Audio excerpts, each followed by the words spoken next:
afternoon to you, Nigerians. Thank you so much for tuning in to Galaxy Television and joining us on Editors Forum this 28th day of October 2023.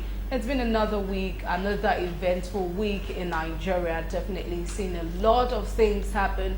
Talk about cases here and there, and judgments even internationally and in the nation, and so many other things happening that I will be bringing to your notice just for to refresh your mind and for a quick reaction before we delve into the program itself, which is mainly for editors and professionals in the journalism and public affairs field to give solution-driven discussion to the issues on the front burner during the week. On Monday, it started on a good note for Nigeria as the P&ID Limited Arbitration Award was Nigeria won the award of 11 billion naira in that case, and President Bola Ahmed Tinubu was describing it not just as a victory for Nigeria but as a victory for the whole of Africa, saying companies and countries that tend to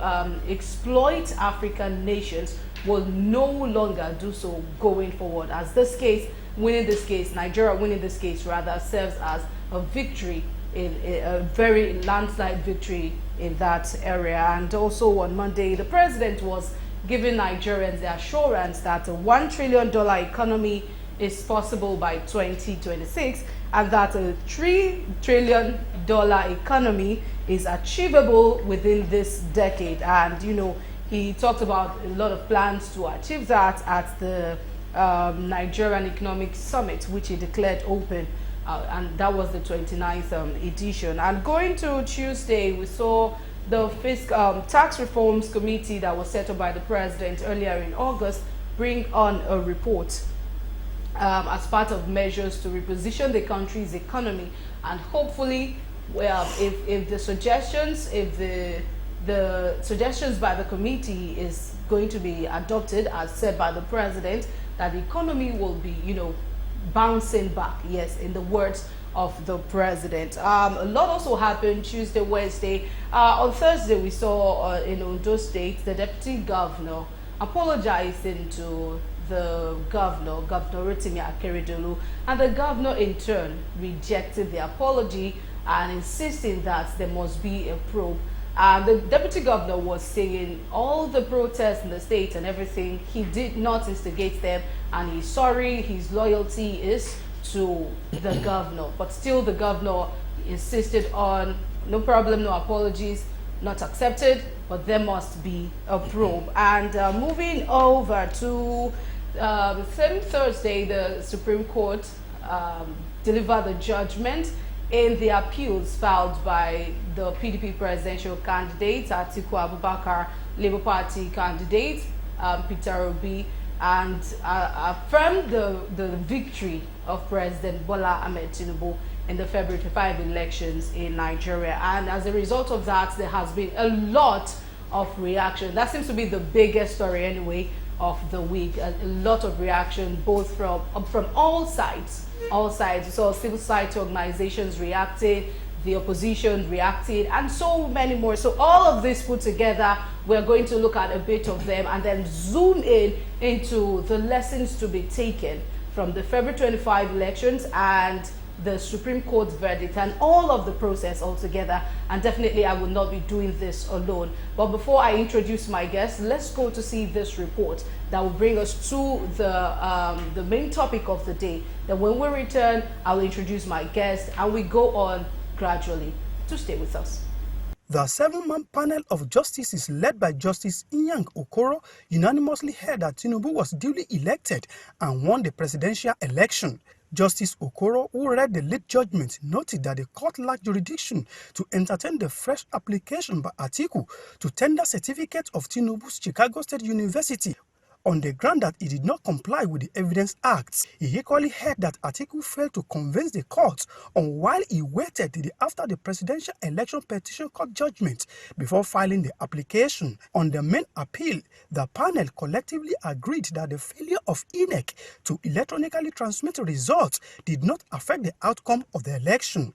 The Supreme Court further held that Atiku did not produce alternative results of the presidential election that revealed that he won majority number of votes cast to contradict the one declared by INEC. All the 7 issues that arose from the presidential election petition court judgment burden on scoring of 25% in the FCT conviction of Tinubu on drug-related matter were resolved in favor of President Tinubu. The justices therefore dismissed the appeal for lack of merit. On the appeal by the presidential candidate of the Labour Party, Peter Obi, the panel held that the issue of double nomination has been resolved by the court, noting that the appeal lacked merit and was dismissed. The Chief of Staff to President Bola Tinubu, Femi Gbajabiamila, Governor Dapo Abiodun of Ogun State, the Minister of FCT, Nyesom Wike, and the National Chairman of the All Progressive Congress described the judgment as a victory for the party and Nigeria at large. As far as I'm concerned. So for me now is the time for us all, every Nigerian, particularly the President, to roll up his sleeves. Because as well, it was straight to the point. And I believe that this judgment would be seen worldwide as that which is in line with global best practices in law. I want to salute them again because, they are the bastion of hope for everybody, including the common man. What is said that in terms of calculating or having the status square, you must not win FCT before you are declared president of the Federal Republic of Nigeria. That FCT is like another state. So that you don't need to say, oh, if you don't win FCT, therefore you cannot be declared. That's what he said. You see, this is a developing democracy in a developing nation, so you expect such distractions to occur. But I believe we fine-tune our laws, especially electoral laws. I urge our colleagues, politicians, to accept it in good faith.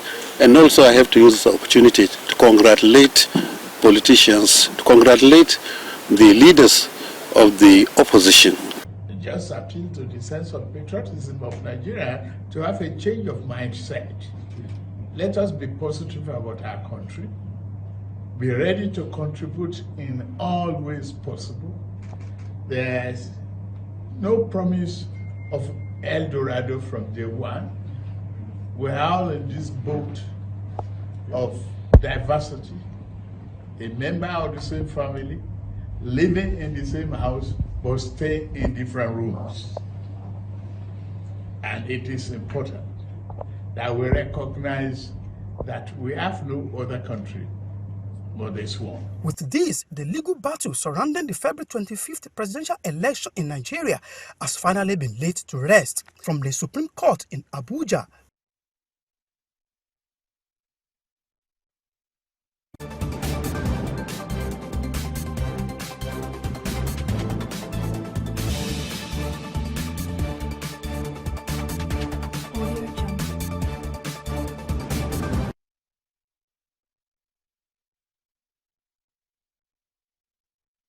Right, you're welcome back. Thank you so much. It's still Editors Forum on Galaxy Television. I am Layo Shubofolorin Show, and introducing my guests to you, I have Dr. Dayo Kayode in the building. Is a very known guest of mine on the show, long since Editors Forum has been, in existence. Thank you so much for being here, sir. Thank you very much for having me today, and it is my pleasure and honor to be part of the panelists discussing these important issues in this time of our nationhood. Thank you. And I also have Mr. Soya Olive as an editor of the Punch newspaper. Thank you. Oh, the Nation newspaper. I apologize. I apologize for a very gross mistake. The Nation newspaper. I hope you pardon me, sir.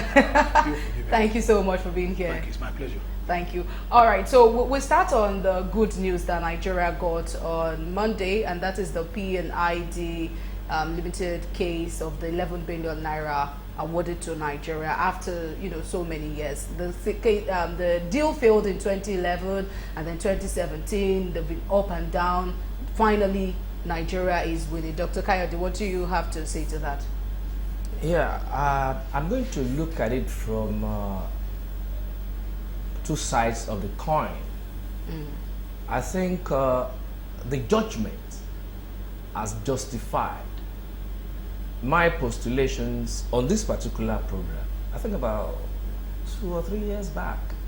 If you can go back to your, you see my postulations there. That it is nothing other than leadership fraudulent against the nation that they have sworn to uphold. Yes, the court has finally absorbed Nigeria from that chopped up debt. I think you can also read in the news as we get a top civil servant that a certain amount was paid to our child's account in UK. We all read that one too in the media. And that is to say that the judges, they have seen themselves that we Nigerians are the enemies of ourselves. Because when you even look at the trajectory of that particular debt that was awarded, that contract, breach of contract, you're going to see that all those things were all chopped up charges being supported by Nigerians. Why? Because they know they're going to make a hell of money out of it. One, the lawyers that will be going from here to UK to defend Nigeria, will they not be paid? They be paid. How about those people that are even in the ministry, that are supposed to bring up the book up to the standard that they will not be, nobody will be able to charge up with that. Rather, some of them are now conniving with a foreigner to now take us to court abroad. But thank God, we have been relieved of that amount now. So as the president said, do you think this is a victory for Africa? It is a victory for Africa, at the same time an exposition of how fraudulent we are. Back to the slavery period, whereby it is we Africans that were also selling our brothers into slavery. And that's exactly what the judges over there saw. And you know, over there, they don't know how to lie. They go according to the books. They go according to the how do I put it now, evidences brought to them.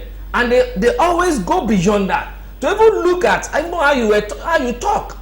They use their psychology to understand your own psychology. So it's not just what I even bring it to them. They look straight into your inner self, in your inner mind, to know whether yes, what you are saying is the truth or not. Okay. Different from, let's leave it to when we get to the other one. Okay, so what I'll be throwing to you, Mr. Oni, is vehicles for lawmakers and the justification that, okay, the roads in Nigeria are bad and they need vehicles that are durable, that they won't have to keep maintaining during the 4-year period. Just what do you have to say to that? Just one word on the P and ID case. Yes, relief as a Nigerian, I'm relieved. But we must also know that the process that led to this reversal actually started even here too. In other words, just as we have corrupt elements in the system, we also have Nigerians who are prepared to push all our interests to its limits. And I think that's exactly what has happened in this case. I recall when the case started, I think I had written some time on it about how the extent to which some Nigerians are prepared to go to sell their country for cheap. And it exists across the board. Everywhere you turn, you see Nigerians. There's no foreigner that will come to Nigeria to defraud Nigeria if there are no internal people to help in the process. And this is exactly what we've seen. In fact, the only reason this one came out is because of the quantum of award that was involved. It would have wiped off actually our foreign reserves. And so there was no way, technically speaking, Nigeria would have allowed this to pass. If there was some kind of minor low-level awards, maybe nobody probably would have paid attention. But this one, because of the humongous amount involved, and again, we must also commend Nigerians, the Nigerian government, because it was actually Buhari administration that said, no, we're not going to pay this money. We don't even have the money to pay. They had actually resolved to pay some kind of compensation, 800 million before the man said, no, let's push it, because we have a case that is triable, and that's exactly what led. So I will not accept the self-denigration that we are all corrupt. We are not all corrupt. The same system that put us in a mess also re-engineered the recovery. Now, talking about the vehicles. The vehicle. You see, I feel insulted that some people will sit in the National Assembly to reason the way some of our senators, some of our elected people reason. In the first place, it is your job to fix our roads. It's our job to find solutions to solve the same problems that you are trying to run away from. But they are lawmakers. They are to make bills, pass laws. But they are in charge. Oversight functions. They are in charge of the purse. So the executive do not get to spend a dime until these people say so. So whoever controls the purse actually controls the government. They have every reason. They understand the issues. Okay, let me put that mind. They understand the issue. So if the issue is about our roads, what are you doing to fix those roads? Secondly, they spoke about they are not the only one. Again, the issue is there is no kobo that is appropriated to the executive. For instance, all of these things are supposed to be monetized. If you are complaining, if you are whining that the executive, the ministers have 3-4 cars, how are those budgets passed? Because every year they bring to you budgets, you look at them and you say, okay, this is the budget for the year. The vehicles. And you don't say this is too much. Now, this year you appropriated money for vehicles. The next year you appropriate money for vehicles. You did not ask, do you get to replace in your own house? Do you get to replace your vehicle every year? At least the lifespan of a vehicle should be at least 3, 4, 5 years. Okay, and each year you appropriate sums for these vehicles. And so there are plenty of far more vehicles than there are drivers in the pool. And now you turn around to complain that ministers have many.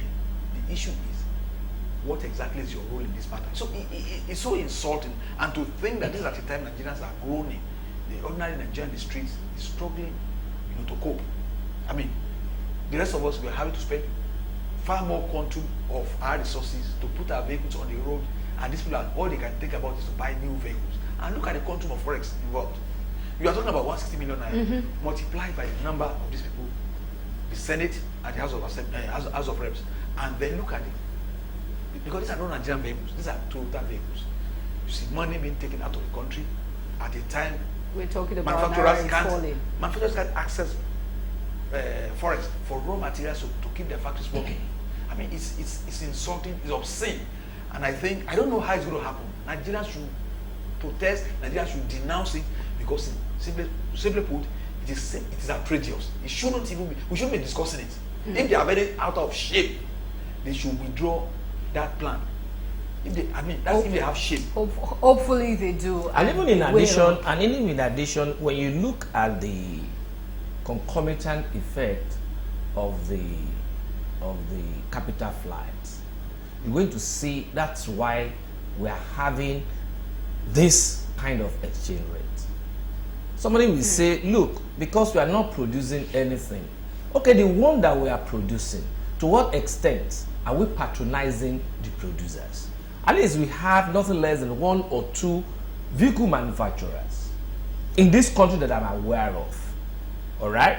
Even one of them, I know of a station, TV station, that have been using their product for the past maybe 4 years, and they're still using it. Why can't you patronize such people, and that money will remain within the economy? Listen, let us go back to how China developed. China closed up all its borders. Whatever we produce is what we're going to be using. So out of mistakes here and there, they were developing. And look at them. I remember in those days they will say, this one you are buying is China. This one you are buying is China. But look at China today. China is well over ahead of America, because you even see most of those things labeled made in America or actually being produced in China, but by American companies. So why can't we Nigerians just, look inwards and see to what extent to which we can develop our nation and make it to be where it's supposed to be, just like Nelson Mandela said. All right. That the whole world will be the whole world are waiting for the emergence of Africa, but not until when Nigeria gets its act together, man, it's be difficult for Africa to emerge. Yeah, just to sum it up on that note, a former lawmaker, Bemry Bruce, also mentioned on Twitter that Nigerians should, patronize Nigeria-made things. Even former presidential aide Reno Mokri went on X and was saying the same thing. So if this is going to happen, something crossed my mind now. Look at all these things they calling.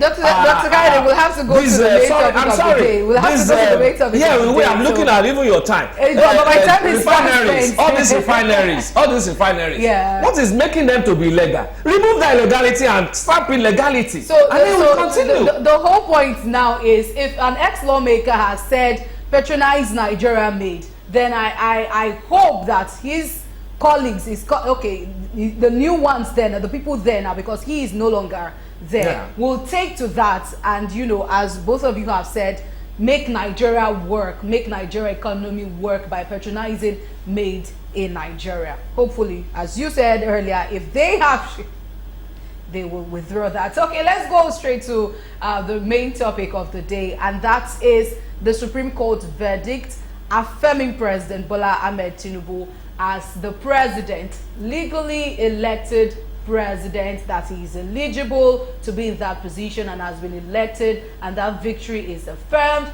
is a done deal. Now, I wouldn't want us to go into reactions to say, okay, what should have been done well, this or that, who did this, who did that. No, but lessons to, take home from the whole February 25 general elections, the tribunal and all. So I would pick out 2 points from Labour Party's statement after the verdict.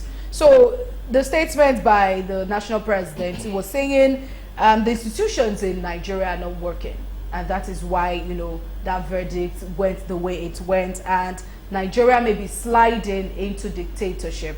He also mentioned that the executive has hijacked the legislature and the judiciary. Now, that is the party's stance. Okay, so Nigeria as it is now, what can be done, looking at, okay, vis-a-vis the February 25 elections and everything we have, what can be done if institutions are not working? Because I think on this table too, we have agreed that INEC, the IREF thing was an issue. There should be constitution should be amended. So what are other things that should be put in place? Let me say first and foremost that part of the problem that we have, and has led to some of the confusions that we have in Nigeria today, is because most Nigerians talk before they use. At least most people, they will rather take to the social media and make all the noise rather than take time out to understand the issues that are at stake. Anybody can make a statement about how the Nigerian institutions have gone under. The question is, let's be very specific. You are talking about lessons learned. Now, everybody seems to believe that the judiciary has some kind of magical wand to address some things. You can't address the problem of delinquency of the political class. You see, you say one person rigs, but we know in reality today that virtually all of them, to varying degrees, are also involved in that business of rigging. That's one. Two, when you were outsmarted, the next thing you did was to go after the institutions of judiciary to bring it down, to bring it disrepute. The question, even when there are no basis for it, I always say it, will Nigerians bother to understand the issues before they comment? And that's the problem I have with many people. An election was held on 25th of February.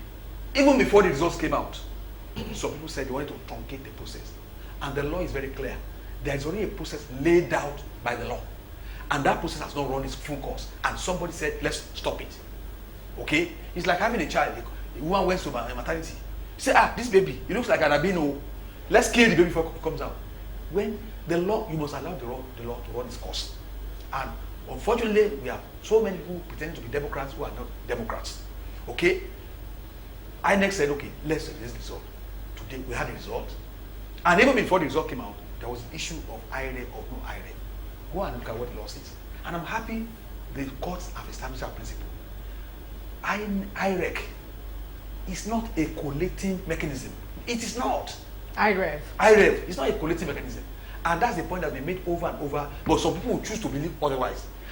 Look, if you say, I scored, it's like we're in this room now.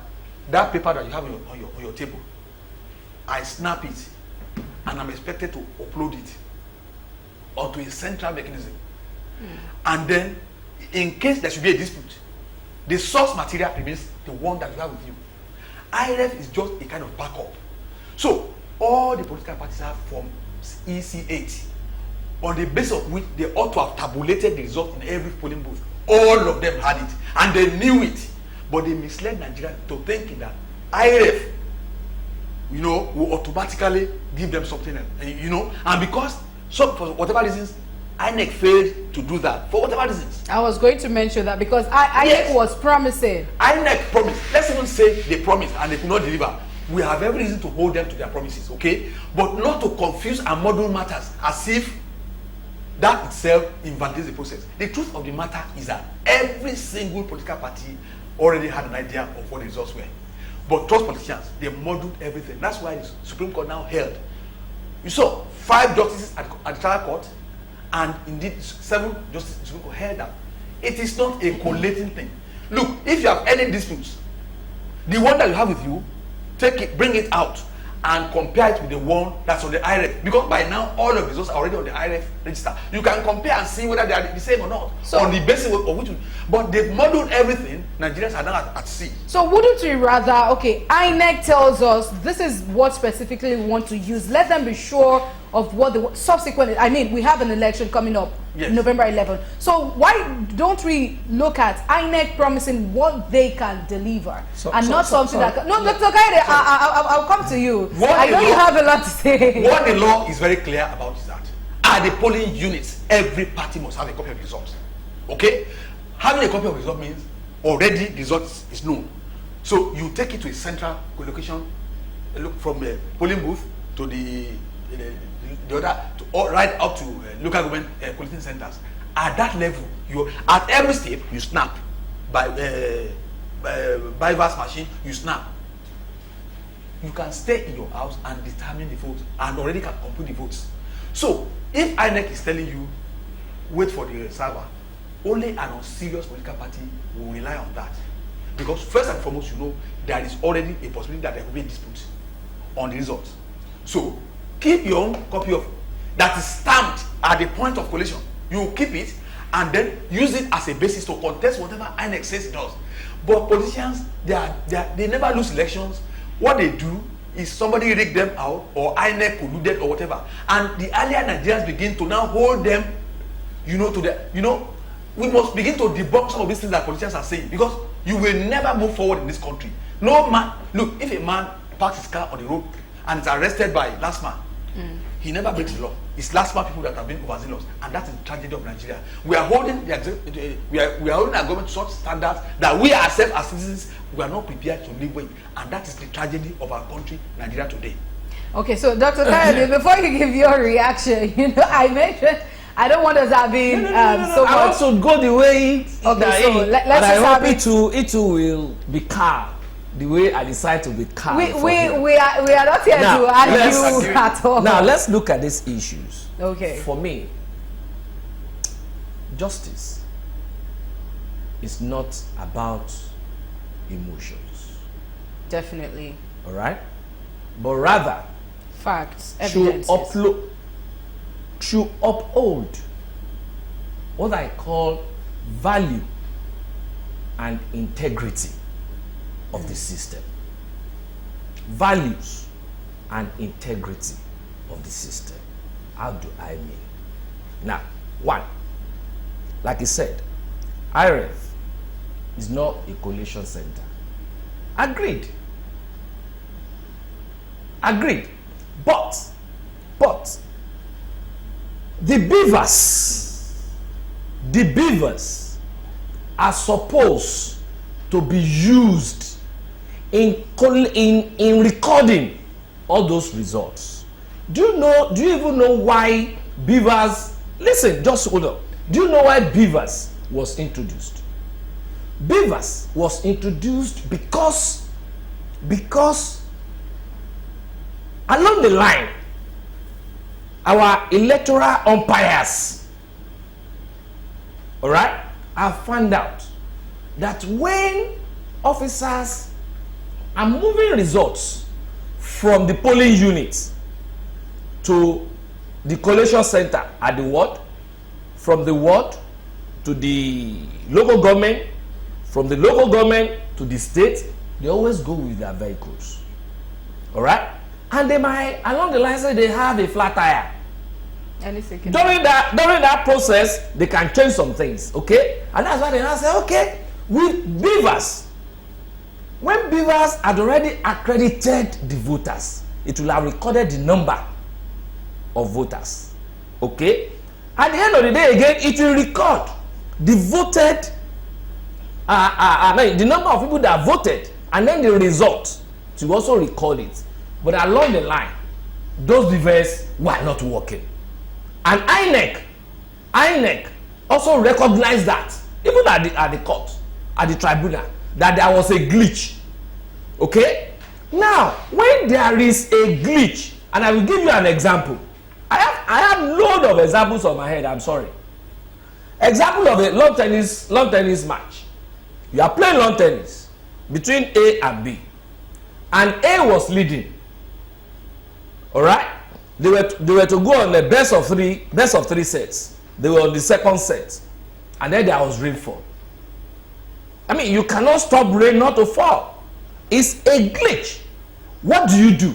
The umpire, according to the rules and regulations, must stop the match. And the match will now continue at a later date. How does that affect? Listen, sir, I will tell you now. And that's why I say you should allow me. Please. She has limited. Now, oh my good Mr. Oni, please let us be civil. Let him be civil. I will show you. Because first of all, this is not a glitch. When there is not a glitch, you now continue. But if the umpire should declare a winner at that point, there is a punishment. So now what happens? There is a glitch. Now there is a glitch. What I'm going to when at the collation center, at the National Collation Center, even Mahmoud himself said, okay, let us go on a break.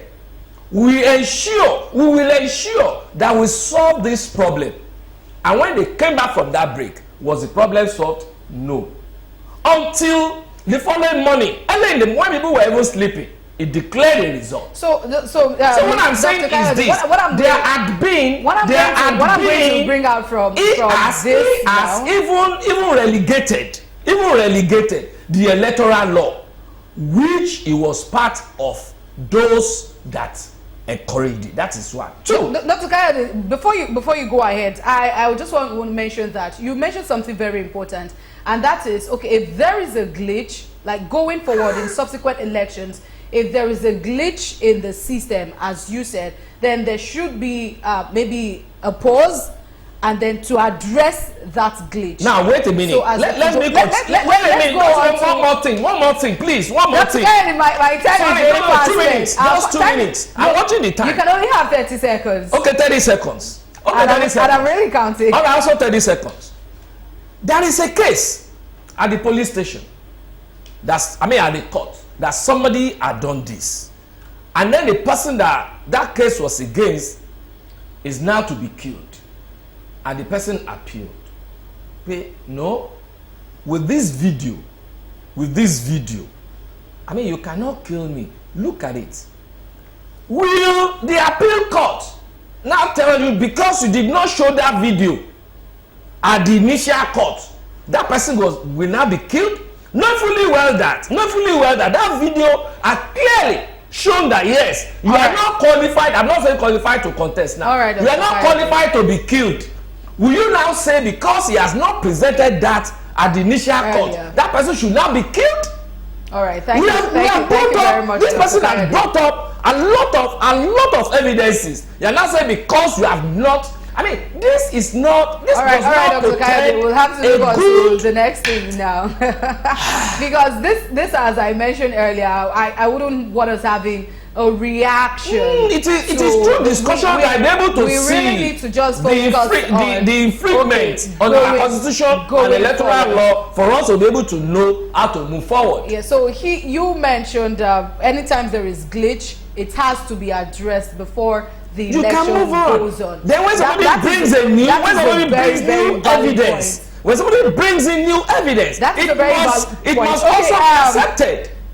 All right, moving on to identity theft. Still, all sort of fake certificates, and you're now saying you cannot accept it again that have been proved. All right, that belongs to an international community. We'll definitely need to go on a short break. When we return, the program continues.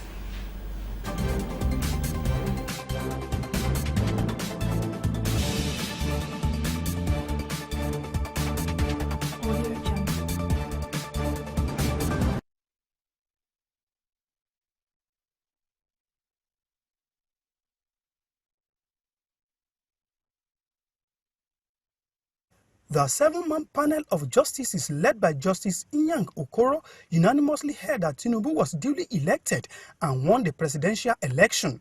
Justice Okoro, who read the lead judgment, noted that the court lacked jurisdiction to entertain the fresh application by Atiku to tender certificate of Tinubu's Chicago State University on the ground that he did not comply with the Evidence Act. He equally heard that Atiku failed to convince the court on why he waited till after the presidential election petition court judgment before filing the application. On the main appeal, the panel collectively agreed that the failure of INEC to electronically transmit results did not affect the outcome of the election.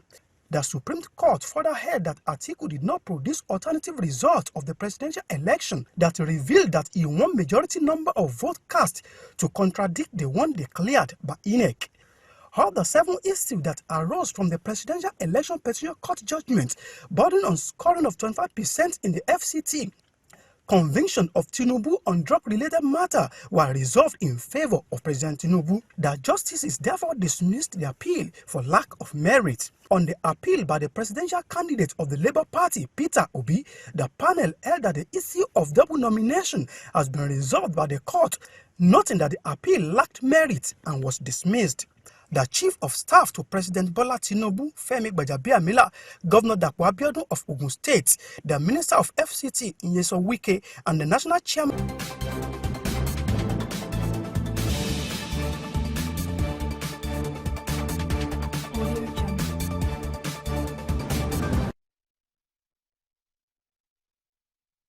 So much for staying with us. It's still Editors Forum on Galaxy Television, and I always say we are here to have a discussion, solution-driven discussion, to move Nigeria forward, to move the nation, the continent, and the whole world to move it forward. So we will continue now, still talking about lessons to be learned from the February 25 general elections, and going forward, what should be done well. Okay, I mentioned that I was going to pick out 2 things from Labour Party's statement in reaction to the verdict. And one of the things is the Labour Party was calling on the international community to rise to the situation. And I understand that Nigeria is a sovereign state, and even international communities cannot barge in. They can only come in as observers and can only give, okay, this is our report.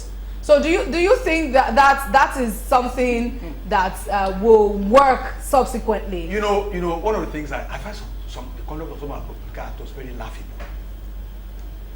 All of us were here when the American presidential elections held. Trump almost drove the entire country to the edge because he would not accept the result of a properly conducted election.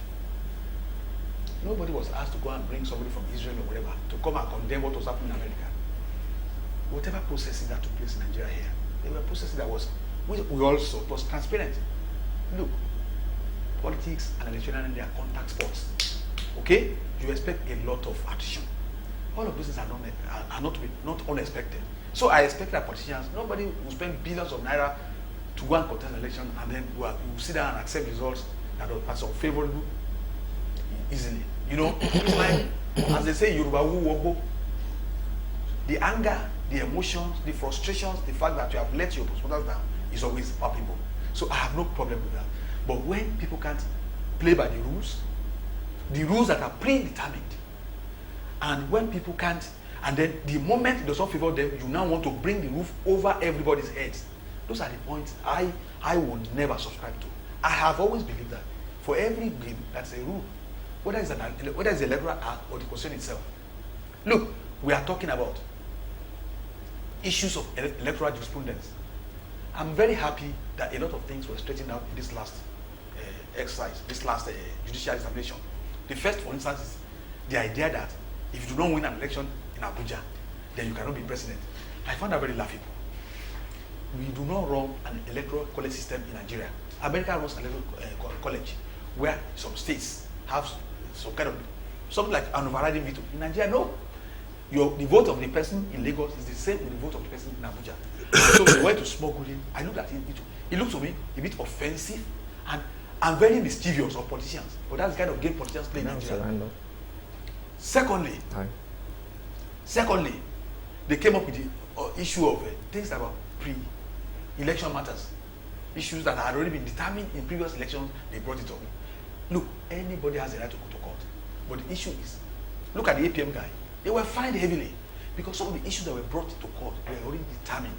And the reasoning of the judges were that, look, we've gone this route before. There's no point bringing all of these already litigated issues here. Okay? And all manners of emotions are being brought into the matter. The law is very clear. Before you run for an election, you know that everything from the start to finish will be determined in 180 days. Somewhere along the line. The issues, even the issues that were canvassed, that came up, that took some people to America, they were not issues that came up yesterday. They were issues that had already been in the public sphere since as far back as almost like 5, 6, 7, 10 years ago. And then you just woke up today and said because there's an imperative, like that imperative of justice, you want to bring it in here. The judges have a right to listen to you, but they are not under obligation to accept it from you. So you'd rather Nigerians be informed about the electoral act? The truth is that people are informed, some people are informed, but they will still want to bend the rules. That's why Nigerians are very funny. We are very insufferable people. Everywhere you go, people will just want to twist arguments to win. Go and see what is going on in the Twitter. Sometimes you just wonder. All right, Mr. Oni. So to round it off with Dr. Kayode, I'm going to ask you a very different question, and it is all about having to go to court. It is all about democracy, and as he said, you said people are coming to court with different matters. But would you agree with me that coming to court, going through this process, is very, very necessary for our democracy? Would you? It is necessary because we need to ascertain the sanctity of our constitution and electoral laws in terms of one, double nomination as being dictated by the electoral law and the constitution, in terms of who and who can contest an election and who cannot contest, in terms of if you had been involved in certain activities in the past, you cannot do this, you cannot do that. Also in terms of, listen, the chairman of INEC came out of recent that the off elections coming up in Kogi, Imo and all that will be displayed, will be on real time according to the laws. So where are those laws when we were doing presidential and whatever election? And these glitches that happened did not happen while conducting or while bringing in results for National Assembly. So these are issues of concern that Nigerians moving forward should put together holistically and get them corrected. All right, thank you very much, and that will be all on Editors Forum today. Nigerians, please get informed about the laws of the land, and we hope our politicians will also play by the rules and by the law. And that is the only way our democracy can be sustained. Thank you so much for joining us on Editors Forum. I am Lion Shubo Folorunsho. Thank you so much, Mr. Oni, for being here. Thank you very much, Dr. Kayode. I look forward to seeing more of you on the program. Honestly speaking, right. I'm looking forward to sit down with Mr. All right, don't join us on Saturday next week. Thank you very much.